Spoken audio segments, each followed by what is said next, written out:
Âm thứ nhất.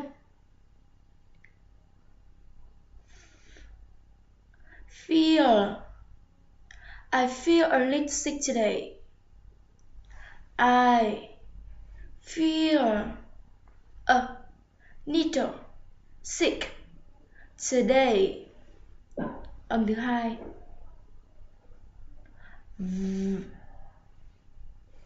Leave. When are you leaving? When are you leaving? Âm tiếp theo. Bathroom. I need to use the bathroom. I need to use the bathroom. Tiếp theo.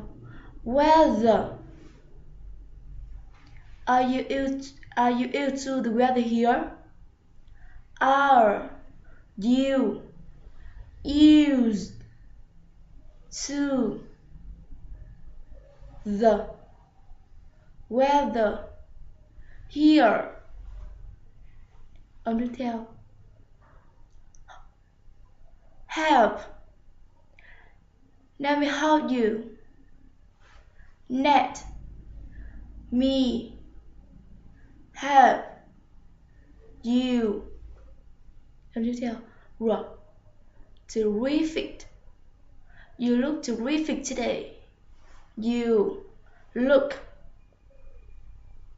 terrific today. Rồi.